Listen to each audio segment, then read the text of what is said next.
നമ്മുടെ വീട്ടിലോ ക്ഷേത്രങ്ങളിലോ നാം കാണാത്ത ജീവജാലങ്ങൾക്കും നാം ഭക്ഷണം നൽകണം എന്നാണ് നമ്മുടെ പൂർവികർ പറഞ്ഞിട്ടുള്ളത്. നിങ്ങൾക്കൊരു പക്ഷേ ഓർമ്മയുണ്ടാകാം, പണ്ട് കാലങ്ങളിൽ വിശേഷ അവസരങ്ങളിൽ അരിമാവ് കലർത്തി നമ്മുടെ അമ്മമാർ അതിൽ കൈ പതിപ്പിച്ചുകൊണ്ട് ഭിത്തിയിലും മറ്റും ആ അരിമാവ് വയ്ക്കുന്നത്. അത് ഉറുമ്പ് തുടങ്ങിയ പ്രാണികൾക്കുള്ള സമർപ്പണമാണ്, ഭക്ഷണമാണ്.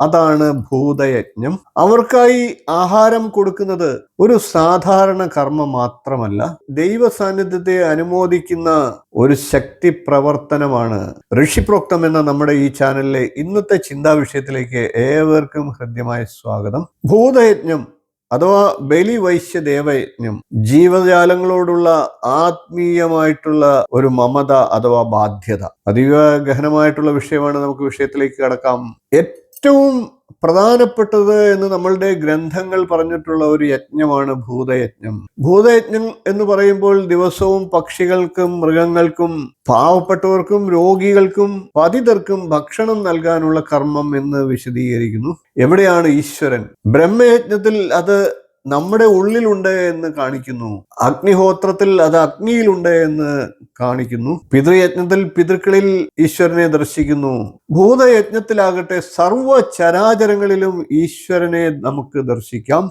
സർവം ജീവജാലം ദൈവം. ഇത് മനസ്സിലാക്കേണ്ടത് പുതിയ തലമുറയ്ക്ക് അനിവാര്യമാണ്. ഭൂതയജ്ഞത്തിന്റെ അധിഷ്ഠാനം എന്നുള്ളത് വളർത്തുമൃഗങ്ങളെയും പക്ഷിമൃഗാദികളെയും ഊട്ടുക എന്നുള്ളതാണ്. കൂടാതെ തുളസി, ആൽ, കൂവളം എന്നിവയ്ക്ക് വെള്ളമൊഴിക്കുക. കുട്ടികളും കുടുംബവും ഒക്കെ ഒത്തൊരുമിച്ച് ഭക്ഷണം നാം കഴിക്കുമ്പോൾ അതിനു മുമ്പായി ഭൂതയജ്ഞവും ചെയ്യുക. നിങ്ങളുടെ ജീവിതം തന്നെ മാറുന്നതാണ്. സകല ചരാചരങ്ങളോടുമുള്ള പ്രതിബദ്ധത ഭൂതയജ്ഞത്തിന്റെ ഹൃദയമാണ്. ചിറകും പൂവും സ്നേഹമൊഴിയുന്ന സൃഷ്ടി. നമ്മുടെ ഹൃദയം ആശ്രമ പരിസരമായി മാറുന്ന നിമിഷം. ഭൂതയജ്ഞം എന്നത് സർവ ജീവിത സ്നേഹത്തിന്റെ പൂരപ്പറമ്പാണ്.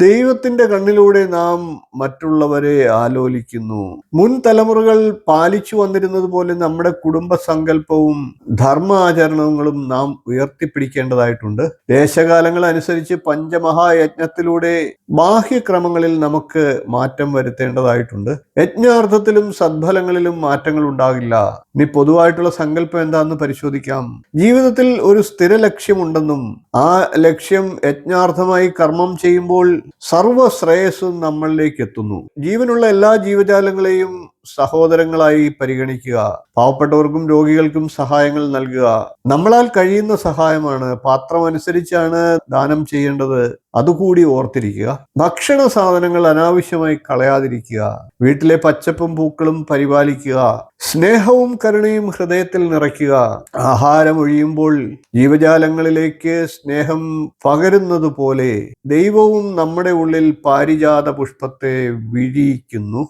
ഭൂതയജ്ഞം എന്നുള്ളത് പൂർവികർ നടത്തിയ വെറുമൊരു ആചാരം മാത്രമല്ല, ജീവജാലങ്ങളോട് നമുക്കുള്ള ഹൃദയപരമായ ബാധ്യതയാണ്. നമുക്ക് അവകാശങ്ങൾ ഉള്ളതുപോലെ തന്നെ ഡ്യൂട്ടീസ് അഥവാ കർത്തവ്യങ്ങളുമുണ്ട്. അതിലൊന്നാണ് ഭൂതയജ്ഞം. സർവവും സൃഷ്ടിയുടെ പ്രതീകമാണ്. അങ്ങനെ ചിന്തിക്കുമ്പോൾ നമുക്ക് ദൈവ സാന്നിധ്യം അനുഭവപ്പെടും. ഭൂതയജ്ഞം പാലിക്കുന്നവരുടെ ഹൃദയത്തിൽ ദൈവം വസിക്കുന്നതാണ്.